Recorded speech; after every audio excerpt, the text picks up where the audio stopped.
자, 1번 문제 부동산 개념에 대한 설명으로 틀린 것을 묻는 거죠. 자, 임목에 관한 법률에 의거하여 우리가 소유권, 우리가 보존 등기된 임목, 소유권 보존 등기된 임목은 넓은 의미의 부동산에 속한다. 맞는 지문이죠?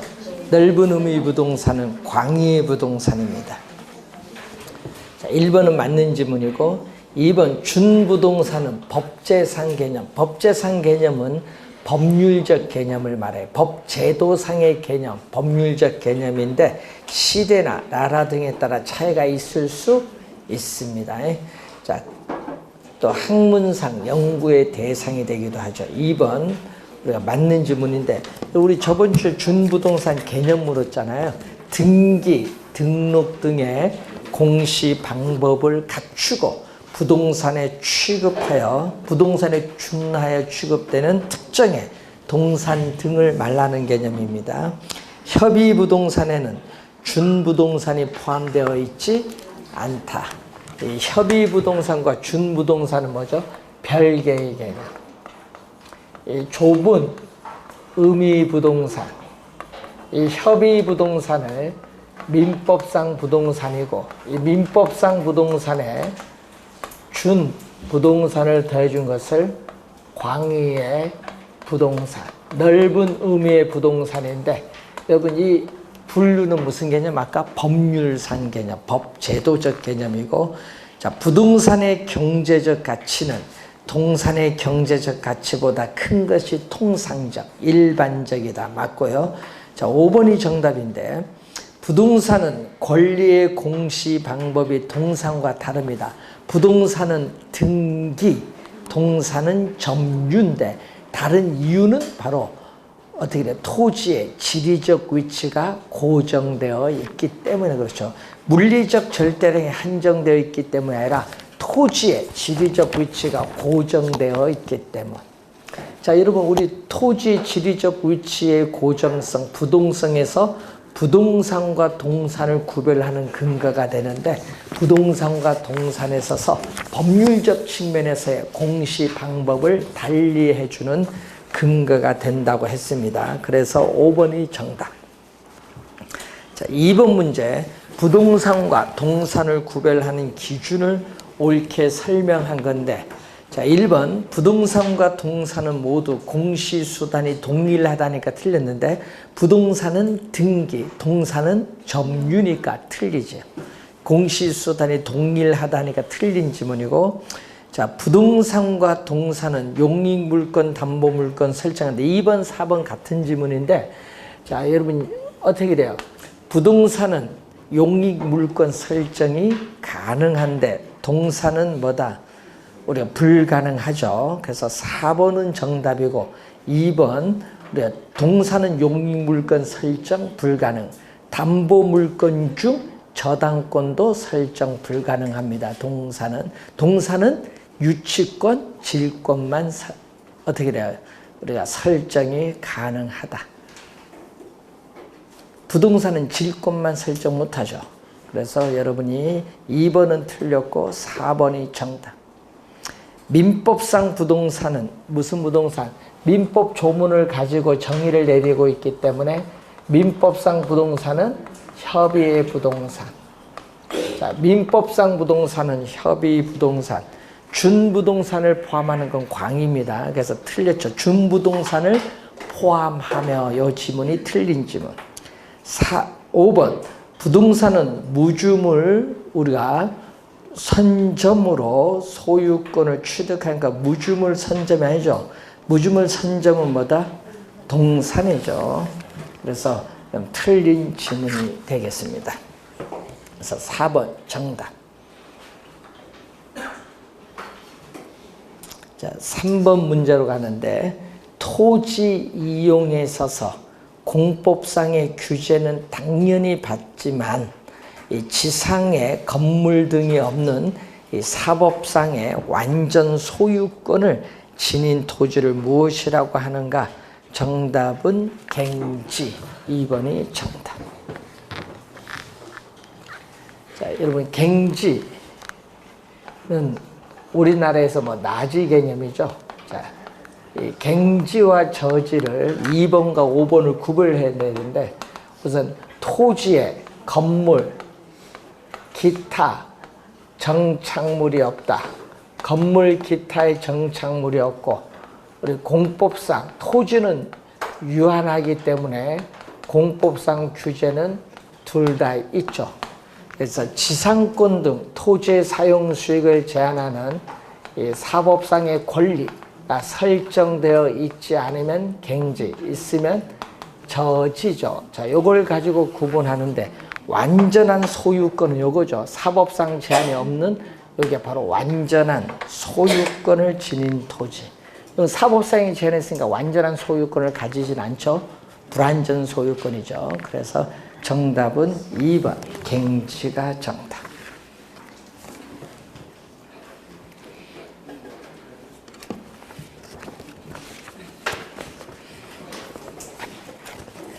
자, 저지 오늘 배웠습니다.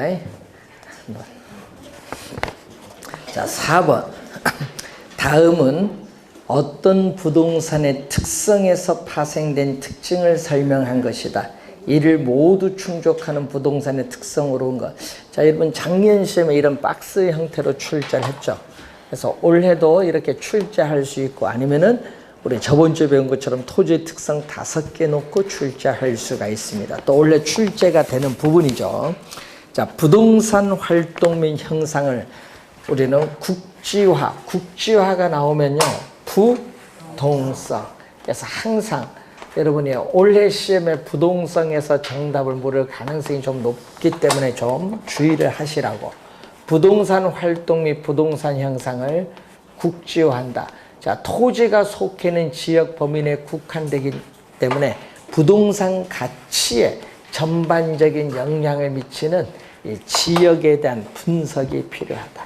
이 지역 분석의 필요성이 우선 나타나요. 자, 그래서 첫 번째, 세 번째 지문을 구성됐고 또 우리는 위치가 고정되다 보니까 토지에 대한 권리나 이익, 토지에 대한 권리나 이익이 거래되는 무슨 시장? 추상적. 권리나 이익이 거래되는 관념적이고 관념적인 의미인 추상적 또 시장을 형성을 하고 또 뭐가 발생한다? 위치가 고정됐기 때문에 토지를 둘러싼 외부 환경 조건에 영향을 받아서 부동산 가치가 상승하는 정의 외부 효과, 부동산 가치가 하락하는 부의 외부 효과가 발생하죠. 자, 외부 효과가 발생하는 것은 부동성이죠. 또 중앙정부나 지방자치단체의 제도적 규제의 대상이 되기가 쉽기 때문에 토지관계 법규가 복잡하고 또 2년 전에 요거 출제했죠. 지방자치단체의 운영을 위한 우리가 조세 수입의 근거가 되기도 합니다. 자, 부동성에서 또 주의할 것은 또 뭐가 나오죠? 우리가 정보활동. 각종 우리가 자료를 사전에 수집해서 분석하는 정보활동이 나오고 또 부동산이 위치해 있는 현장에 가서 확인을 해야 되는 임장 활동이 나타나죠. 정보 활동과 뭐가 나타난다? 임장 활동이 나타난다. 부동성. 자, 1번 정답이죠.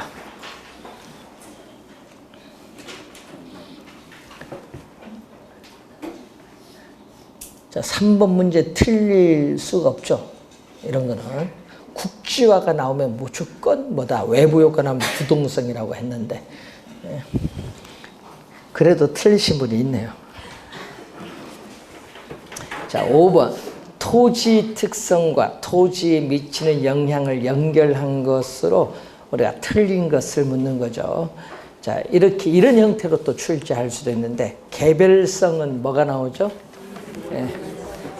상품이 비표준화가 되죠. 이 개별성으로 인해서 물리적으로 똑같은 토지는 오직 하나밖에 없다 보니까 부동산 상품은 표준화가 어렵다. 표준화가 어렵다. 뭐가 나온다? 비표준화가 돼요. 표준화가 어렵다. 비표준화가 되고 또 개별성이 강하게 나타나기 때문에 한 가지 물건에 한 가지 가격이 성립한다는 일물일가의 법칙이 성립하지 않는다. 1번 맞는 지문이고 2번 부동성은 토지는 위치가 고정되다 보니까 위치가 유리한가 불리한가에 따라서 토지의 가격을 뭐다? 위치 가격화하게 되죠. 위치에 따라 가격이 달라져요. 그래서 2번도 맞는 지문이죠. 위치적 시장입니다. 자, 부증성은 작년에도 출제인데 조방적이 아니라 집약적. 작년에도 토지 이용을 집약화시킨다 이렇게 출제했어요. 자, 부증성은 우리가 토지는 유한해요. 유한하다 보니까 우리는 도시로 인구가 집중됨에 따라서 토지에 대한 수요는 증가하지만은 이 택지를 조성해서 공급은 한계를 가져요. 그래서 토지 부족 문제를 야기하거든요. 토지 부족 문제가의 근거가 돼요. 이걸 야기가 되는데 토지 부족 문제도 출제를 또 했었죠. 그렇기 때문에 누가 경쟁한다. 토지를 이용하고자 하는 사람들의 경쟁, 수요자 간의 경쟁에서 토지 가격은 또 우리는 상승을 해요. 자, 토지는 자연적으로 주어져 있는 물건이에요. 그렇지만은 우리가 부증성에 있어 희소성이 나타나기 때문에 가치가 있는데 그 가치가 어떻게 돼요? 부족이 많을수록 가치는 높게 돼요. 그러다 보니까 점점 건물이 고층화되죠. 건물이 고층화되는 것을 집약화. 그래서 토지 이용에 지가가 비쌀수록 건물이 더 높게 고층화돼요. 토지 이용에 집약화를 뭐한다? 촉진시키죠. 집약화는 부증성입니다. 조방적 아니다는 거. 3번 정답. 자, 영속성이 나오죠. 자, 시간이 경과하여도 토지를 사용하여도 토지는 소모되거나 마멸되지 않습니다. 그래서 소유이익은 뭐죠? 토지 소유자가 토지를 소유함으로써 얻는 이익은 토지 가격 상승에 따른 이득이 있겠고 또 토지 소유자가 본인이 직접 또 토지를 이용함으로써 얻는 이익이 있어요. 자, 그런데 문제는 이것을 분리가 가능하죠. 자, 여러분 토지 소유자가 직접 우리 과수나무 재배를 해서 이용을 할 수 있는데 나이가 들어서 이용 못 하겠다. 그럼 뭐야? 빌려줘야지. 토지는 자기가 가지면서 빌려주고 뭐를 받는다? 뭐 지대를 받는다든지 그러다 보니까 다른 사람으로 하여금 이용토록 가능하게 할 수 있어요. 그렇기 때문에 토지에 대한 뭐가 발달하는 거예요? 임대차 시장이 발달한다. 임대차 시장이 발달하는 것은 바로 영속성이다. 영속성. 자, 그래서 우선은 4번 맞고, 자, 토지는 일반 상품과는 달리 주어진 필지를 인접 필지와 합병할 수도 있고 주어진 필지를 분할할 수도 있어요. 그래서 토지의 용도나 이용 주체의 목적에 따라 토지를 자유로이 합병할 수도 있고 분할할 수도 있죠. 그러다 보니까 뭐가 나온다? 정상적인 합병이나 분할하면요, 정상적인 토지 가격이 안 돼요. 병합, 분할의 가능성은 뭐를 나타난다? 우선 뭐를? 한정 가격이 나타나죠. 한정 가격. 병합 분할을 전제로 한 가격, 한정 가격이 존재를 하게 된다. 그래서 5번 맞는 질문. 자, 병합 분할의 가능성은 용도의 다양성과 더불어서 인문적 특성입니다. 그래서 3번 정답이 되겠습니다. 집약화란 용어는 상당히 시험에 자주 나오는 용어니까 뭐 틀리지는 않을 것 같고. 자, 5번 문제. 자, 5번 문제는 어떻게 좀 어렵다 싶은 유형의 문제인데 많이들 맞추셨나요? 자, 6번 문제. 6번 문제 예상외로 많이를 맞추셨네요. 자,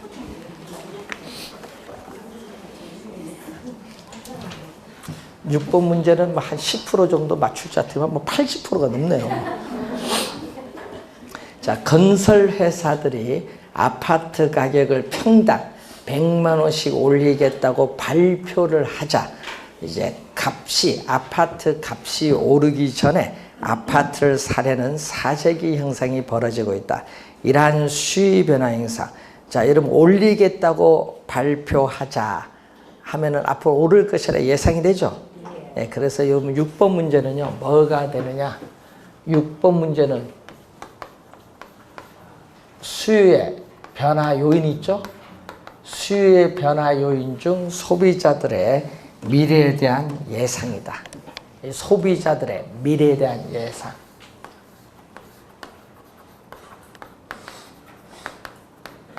미래에 대한 예상, 기대. 요걸 얘기해요. 수요 변화 요인. 여러분이 우리가 수요 가격 이외에 다른 요인이 변했을 경우에 수요 곡선 자체가 어떻게 돼요? 이동하는 수요 변화 요인 중 뭐다? 요 미래에 대한 예상이죠. 요걸 찾아라 이런 얘기입니다. 결국은 자 그러면은 짜장면 가격이 상승하자 짬뽕에 대한 수요가 죠. 여러분 짜장면 가격이 상승하면요 어떻게 돼요? 짜장면에 대한 수요량은 감소해. 수요 법칙에 따라. 그럼 짜장면 수요가 감소하면은 짬뽕에 대한 수요가 증가하는 것은 대체제입니다. 수요 변화 중 1번은 뭐다? 수요 변화 요인 중 1번은 대체제. 대체제 가격이 변한 거. 1번은 대체제 가격이 변한 거. 수요 변화 요인 중. 자, 2번은 휘발유 가격이 상승하자 휘발유에 대한 수요가 크게 감소하였다. 요거는 뭐다? 수요량의 변화. 자, 2번은 뭐다? 수요의 변화가 아니라 2번은 수요 곡선 상에서 이동하는 뭐다? 수요량의 변화. 해당 가격이 변하면은 동일한 수요 곡선 상에 점 이동하는 뭐죠? 수요량의 변화. 수요 변화가 아니에요. 2번은 틀린 지문. 3번 미국 의회에서 금연 광고 방송을 의무화함에 따라 담배에 대한 수요가 감소했다. 이거는 뭐죠? 광고죠. 3번은 수요 변화 요인 중 뭐에 해당하는 개념? 광고에 대한 규제. 광고에 대한 뭐를 했다? 규제를 했기 때문에 뭐가 감소했다? 수요가 감소했다. 자, 네 번째 주택 가격이 오를 것으로 예상 동그라미 예상 나왔네. 오를 것이라 예상되면 현재 싸잖아요. 현재 싸니까 현재 시점 수요가 뭔다? 증가하는 거죠. 예상이 나왔네. 요 예상이 나왔잖아요. 예상이 나오니까 4번 정답. 5번 미니스커트의 유행으로 미니스커트에 대한 수요가 크게 증가했다. 이것을 우리는 수요의 법칙의 예외야. 수요 법칙의 예외로서 남이 하니까 나도 따라한다. 이걸 우리는 밴드웨건 이펙트.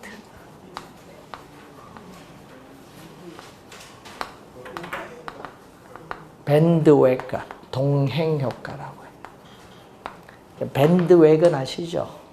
여러분 미국에서 서부로 금강 캐러 너도 나도 사륜마차 타고 가는 거. 그 사륜마차가 밴드웨건.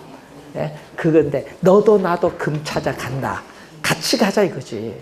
그러니까 어떤 사람 소비하니까 같이 따라서 소비하는 거야. 이것은 무슨 효과? 동행효과. 밴드웨건 이펙트. 요거 상당히 중요하죠. 예? 우리 요즘 방탄소년단이 뭐 하니까 그거 따라서 중고등학생들이 하잖아. 매출이 엄청납니다. 예? 요거트 하나 먹으니까 그 요거트만 먹어야 돼. 아 진짜요. 그 요거트 먹어야 돼. 예? 그러면 어떻게 돼? 그렇게 될 줄 알고. 그런 게 다 동행효과. 광고에서 이게 상당히 중요하죠. 동행효과.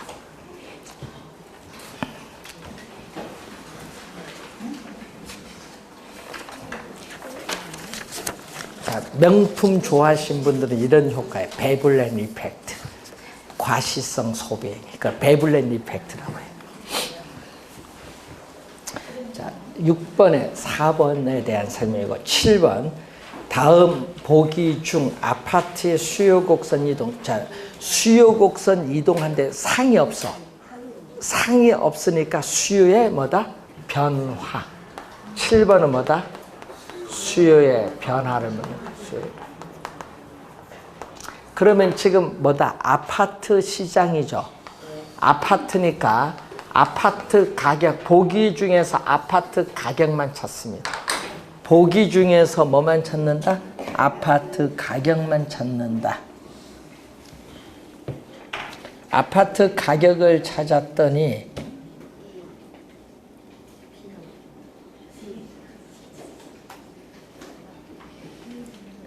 몇 번? B인가? B. 아파트 가격이 하락을 하였다. 요것은 수요량의 변화. 그거는 요거. 아파트 가격이 변한 건 수요량의 변화. 자, 예를 들어서 얘기죠. 아파트 가격, 수요량이면 수요 곡선은 일반적으로 우하향하는데 아파트 가격이 A점에서 아파트 가격이 하락을 하면은 수요 법칙에 따라 아파트 수요량은 뭐한다? 증가하죠. 그럼 이때 A점이 동일한 수요 곡선상에 B점으로 이동해. A가 이렇게 동일한 수요 곡선상에 이동하는 것은 수요의 변화가 아니라 무슨 변화? 수요량의 변화. 그러니까 B가 들어가면 답이 안 돼요. B를 빨리 보기에서 제거. 1번 B 있고 2번, 3번, 5번 다 B가 있으니까 답이 B가 없는 4번이 정답. 여러분 이런 박스형 문제는 이런 게 중요해요. 하나 딱 찾아서 그건 제거를 해서 모든 과목이 다 그래요. 제거해서 보기 보면서 답 찾는 게 훨씬 어떻게 돼요? 안전합니다. 자, 요즘에 이런 유형으로 많이 나오잖아요. 우리 A, B 하는 거 기역, 니은, 디귿 이런 형태로 이제 본심에 가면 나오는데 그때 이런 형태로 찾으시면 돼요. 요즘에 이런 형태로 많이 출제하고 있습니다. 원래 이런 여러분들 개론뿐만 아니라 과목에 보면 이런 박스 문제가요. 우리가 2차 과목은 한 16개에서 17개 정도 나오죠. 그래서 개론도 원래도 한 17, 18개 나올 거 아니에요. 그럼 시간이 걸려요. 이런 거는. 그러니까 여러분은요. 1차는 난이도가요. 쉽고 어렵고가 아니라 시간이 난이도예요. 2차는 시간 남아. 어떤 분은 뭐 풀고 주무신 분도 있더라고요. 옛날에 보면 2차는 시간이 여유가 있어. 그런데 1차가 좀 부족하니까 그런 거 시간이 난이도입니다. 여러분이 우리 보면 늘 시간이 난이도라고 하는데 그래서 지금은 여러분 따로따로 치니까 모르는데 개론 민법 한꺼번에 딱 치게 되면요. 시간 부족해요. 그걸 요령 있게 푸셔야 돼. 자, 이 A가 뭐죠? 아파트와 대체재 관계는 오피스텔 가격 인상했다. 자, 여러분 우리가 찾을 때 오피스텔 가격이 인상됐죠. 그럼 여러분이 항상 이걸 보면 암기 하신 분들이 많던데 암기하지 마시고 항상 수입 법칙부터 먼저 오피스텔 가격이 오르면은 오피스텔 여러분 무슨 왜 그러냐면 대체재가 무슨 정답을 많이 묻으니까 작년에도 정답 물었잖아요. 오피스텔 수요량은 뭐 한다? 감소해. 요건 무슨 법칙? 수요 법칙이야. 우선 요거부터 적용하고 나서 생각을 해. 그 다음에 대체재냐 보완재냐. 그럼 대체재니까 오피스텔 대체재가 아파트죠. 오피스텔 수요를 줄이면서 대체 관계는 아파트 수요를 늘릴 거 아니야. 그래서 어떻게 돼? 이렇게 대체재는요 화살표가 이렇게 반대로 변해. 예? 대체재는 뭐가 변한다? 화살표가 반대로 변해. 보완재는 화살표가 같은 방향으로 변한다. 그러니까 대체재는 반대로 변한다. 화살표가 이것만 잘 기억하면 돼. 예? 수요가 줄면 수요가 증가. 반대로 변동한다. 변동 방향이. 그래서 뭐다? 아파트 수요가 뭐한다? 우리는 증가한다. A는 수요의 증가. C는 소득이 증가하면은 문제에서 다른 말이 없으면 정상재야. 그러면 아파트 수요 증가. 자, 선호도가 높아지면 또 수요의 증가. 아파트 가격이 조만간 오를 것이라 예상. 또 예상이 나왔죠. 예상이 나오니까 현재 싸니까 현재 아파트를 사고자 하는 수요 증가. 예상입니다. 그래서 시험 문제 나올 때 예상이 나오면 동그라미 쳐놔야 돼. 나중에 깜빡깜빡해요. 자, 4번 정답이 됩니다. 자, 8번. 자, 수요의 가격 탄력성을 묻는 거죠. 자, 수요의 가격 탄력성은 분모는 가격의 변화율. 자, 분모는 가격의 변화율.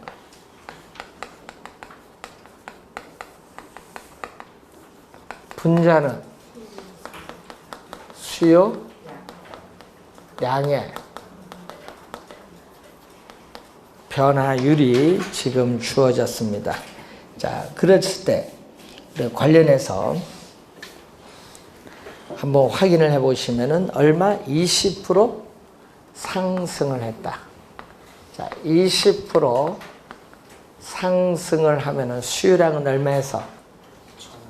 1000 제곱미터에서 얼마로? 500 줄어들었죠. 마이너스 500 제곱미터. 자, 수익 가격 탄력성은 음수가 아닌데 주의될 것은 수요량, 원래 수요량, 분자는 수요량의 변동분에 뭐를 해줘야 된다? 퍼센티지로 가야겠죠. 퍼센티지로 가기 위해서 뭐를 곱해주면 돼요? 100을 곱해줘야 돼요. 100. 그러면은 공 2개 없어지고 또 공 하나 없어지죠. 마이너스는 플러스니까. 분모는 20%, 분자는 몇 프로? 50%. 2분의 5, 2.5가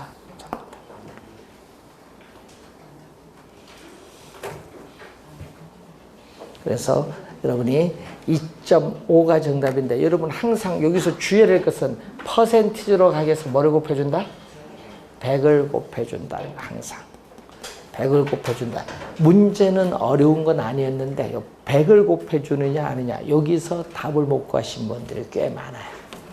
자, 우선 주의해 두시고 자, 9번 문제로 갑니다. 부동산 수요 및 공급과 관련된 내용 중 옳은 것은 어떤 재화에 대한 수요는 소득, 인구, 연관재는요 대체재, 보완재죠. 가격에 있어 또 기호는 선호입니다. 선호. 자, 네 번째 생산 요소 가격의 변화. 이것은 뭐다? 공급이야. 생산 요소 가격은 생산비입니다. 생산비는 공급의 전형적인 변화 요인. 예? 그래서 그 생산 요소의 가격이 들어가서 1번 지문은 틀린 지문. 생산 요소의 가격은 생산비입니다. 전형적인 공급의 변화 요인. 대출 이자율이 하락을 하면은 자, 대출 금리가 하락을 하면은 생산자 입장에서는 이자 비용 부담이 어떻게 돼요? 낮아지죠. 낮아지면 수익이 우리가 어떻게 돼요? 개선이 되기 때문에 우리 건설업체는 어떻게 이전보다 공급을 더 증가시켜요. 공급이 증가하면요, 공급 곡선이 우측으로 이동해. 좌측이 아니라 우측으로 이동한다. 2번 틀렸고 3번 부동산과 같이 단기적으로 공급량의 조절이 어려운 경우에는 공급량을 분석할 땐 유량뿐만 아니라 저량도 분석을 해야 된다. 그래서 3번이 정답인데 3번은 뭐죠? 단기에는 뭐죠? 단기는 현재 시점에는 공급이 변화가 없기 때문에 단기에는 뭐다? 저량 분석을 해야 돼. 근데 장기로 가면은 가용 생산 요소를 확보해서 착공해서 일정 기간이 경과하면은 공급량이 늘어나니까 장기는 무슨 분석? 유량 분석을 해야 된다. 그래서 장기는 유량 분석, 단기는 저량 분석. 3번 정답. 자, 4번 어느 지역에 100만 채 주택이 존재하는데 10만 채가 공가다. 그러면 주택 저량의 주택 저량의 공급량은 바로 뭐죠? 일정 시점이죠. 자, 일정 시점에 시장에 존재하는 주택의 양. 일정 시점에 시장에 존재하는 주택의 양. 얼마다? 100만 채. 100만 채고, 주택 저량의 수요량은 일정 시점에 어떻게 돼요? 우리는 사람이 보유하고자 하는 주택의 양인데 10만 채는 빈집이니까 사람들은 보유하고 있지 않죠. 뺀 90만 채가 주택 저량의 뭐다? 수요량. 4번 틀렸고, 대부 비율이 낮을수록 5번 대부 비율 LTV 부동산 가격에 대해서 뭐가 차지하는 비율? 대출금이 차지하는 비율인데, 대부 비율이 뭐 할수록? 높을수록, 즉 부동산 가격에 대한 대출금이 많아질수록 구매력은 뭐 한다? 대출금이 이전보다 더 많아지면 구매력은 높아지면서 부동산 수요도 뭐 한다? 증가하죠. 그래요. 18회 시험, 21회 시험에 출제했어요. 대부 비율이 높으면 뭐가? 수요가 증가한다. 예, 최근에 18회, 21회 시험에 출제된 질문. 낮을수록 하면 안 되고 뭐야? 높을수록. 그래서 틀린 질문.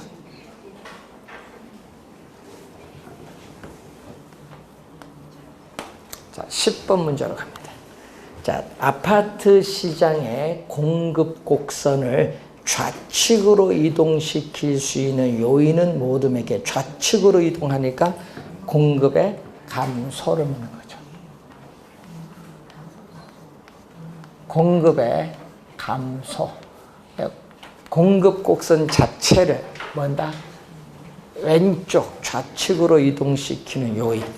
자, 건설 노동자의 임금이 감소한다. 그러면 어떻게 돼요? 건설 노동자의 임금이 감소하면 뭐가? 건설 노동자의 임금이 상승을 하면은 생산비, 여기 생산 요소, 노동이라는 생산 요소의 가격이거든요. 생산비가 많아지기 때문에 이전보다 공급은 줄어들죠. 공급의 감소가 돼요. 두 번째, 건축 원자재 가격이 하락을 하면요, 건축비가 하락을 하기 때문에 이전보다 공급이 더 많아집니다. 공급의 증가가 돼. 두 번째는 공급의 증가. 그리고 토지 가격이 상승한다. 자, 토지 가격이 상승하면은 어떻게 돼? 아파트 우리가 생산비가 뭐한다? 상승하기 때문에 공급이 또 뭐한다? 감소를 해요. 공급이 감소해요. 아파트 가격이 하락하면 요거는 뭐다?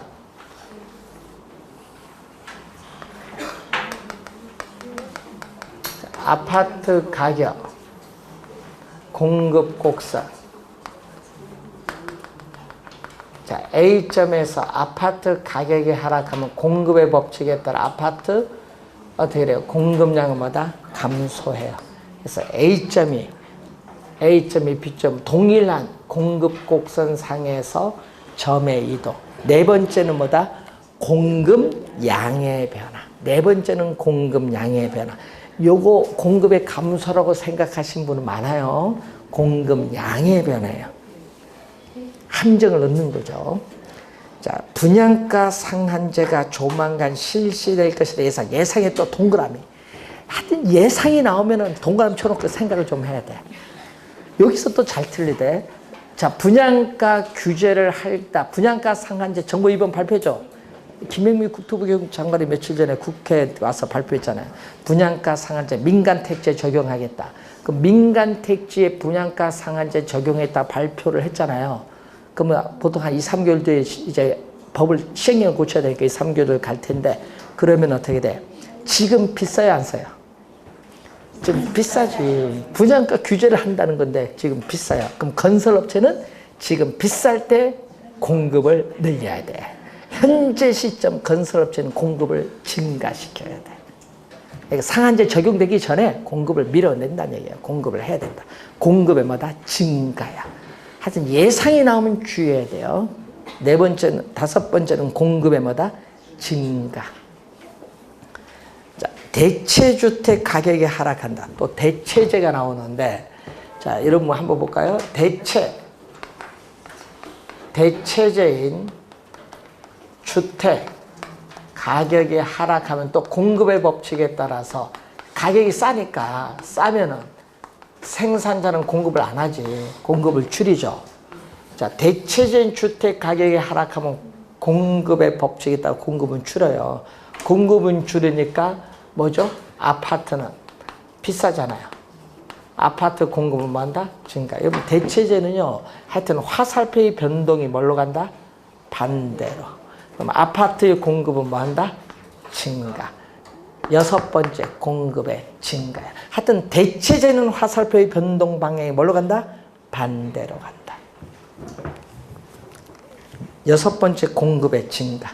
자, 아파트 건설 자금 조달 금리가 상승.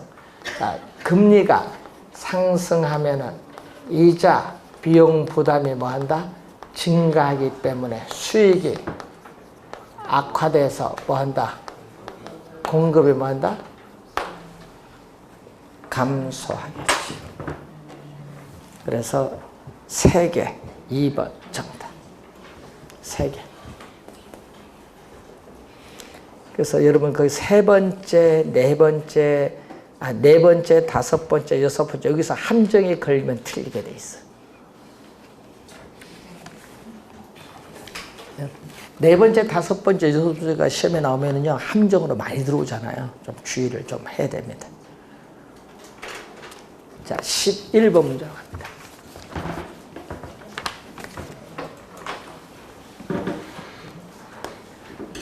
자, 어떤 지역에서 토지의 시장 공급량은 얼마?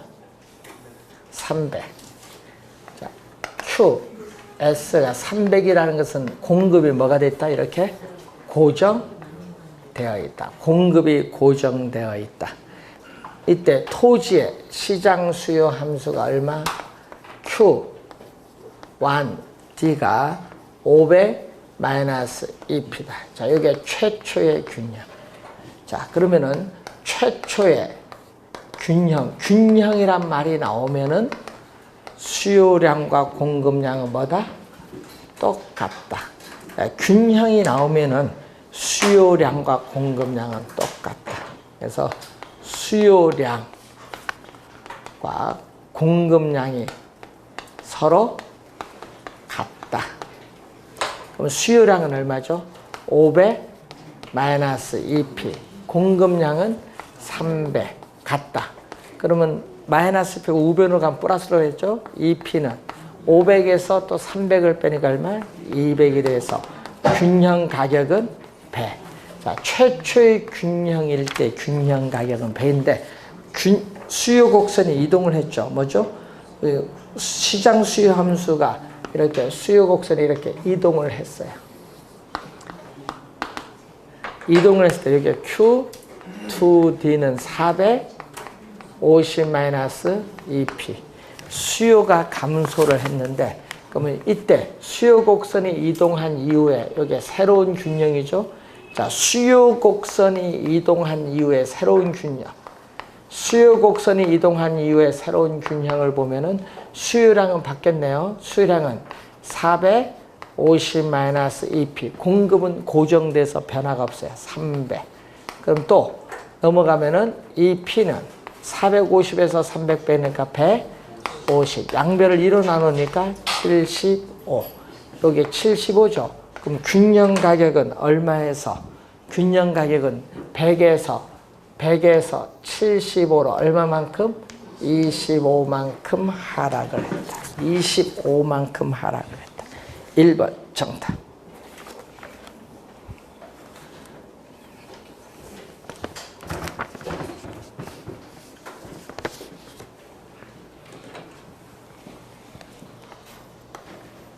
자, 12번 A, B 부동산 시장의 함수 조건 하에서 이 가격 변화에 따르는 동태적인 장기 조정 과정을 설명한 거미집 이론에 의한 모형 형태를 구하는데, 자, 거기 보시면은 가격 변화에 수요는 즉각적인 반응을 보인다. 그렇지만 공급은 뭐야? 시간적 차이를 두고 반응한다. 공급에 뭐가 존재한다? 시차. 그럼 거미집 이론은요, 공급에 시차가 있다. 자, 이때 A 부동산 시장을 보는데, A 부동산 시장에서 3P는 얼마? 3P는 300-4QT. 4QD예요. 그럼 P는 양면을 3으로 나눠주니까 100-3분의 4QD가 주어지고, 여기는 이 P는 500 플러스 QS, 또 양면을 2로 나눠주니까 250 플러스 2분의 1 QS인데, 자, 여러분이 P는 Y축이고 Q는 뭐다? X축이야. 그래서 우리는 1참수에 Y를 꼬는 A 플러스 BX에서 이때 요 Y축이 뭐다? P고 X축이 뭐다? Q야, Q. 이렇게 주어졌을 때 요 X축, 이 Q 앞에 있는 요 플러스 B죠. 이 플러스 B가 바로 뭐를 의미한다? 기울기. 그럼 요 앞에 있는 게 뭐다? 기울기. 자, QD는 수요량이니까 수요 곡선의 기울기의 절대값. 자, 수요 곡선의 기울기의 절대값과 공급 곡선의 기울기의 절대값을 봤더니 어디가 크다? 우리는 수요 곡선의 3분의 4잖아. 여기가 더 크죠. 자, 이럴 경우를 우리 뭐라고 한다? 우리는 발산형. 수요 곡선의 기울기가 크면은 발산형이다. 발산형. 자, 발산형은 이런 형태의 그림. 자, 수요 곡선의 기울기가 이렇게 크고 공급 곡선의 기울기는 작아요. 자, 그러면은 어떤 형태? 요 불균형 상태가 시간의 경과함에 따라 점점 이렇게 균형에서 벗어나서 이탈해 나가는 무슨 형태? 발산형. 그러니까 B는 어떻게 나온다? P1 이꼬르는 400-2QD. 여기는 P1 이꼬르는 100 플러스 4QS. 요 앞에가 뭐다? 기울기. 자, 수요 곡선의 기울기의 절대값, 공급 곡선의 기울기의 절대값이니까 이게 크죠. 자, 여러분이 공급 곡선의 기울기가 크면은 수렴형. 자, 이런 형태. 그림 보면 공급 곡선의 기울기가 이렇게 커요. 뭐보다? 수요보다. 그러면은 이 불균형 상태가 시간의 경감에 따라 점점 균형으로 접근해 가는 과정이 무슨 형태? 수렴형. 이 수렴형이 안정적 균형인데 이 모양이 꼭 거미가 집을 짓는 거와 비슷하다고 해서 붙은 명칭이 거미집입니다. 자, 발산형, 수렴형이다. 자, 여러분이 기울기가 뭔지를 아는 거죠. 여기서 1차 함수에서 요 X축 앞에 있는 게 뭐다? 기울기. 기울기만 잘 찾으면 돼요. 항상 요 앞에를 뭘로 만들어요? P 앞에 있는 숫자를 뭘로? 다 1로. 자, 13번 문제 잠시 쉬고 시작하겠습니다.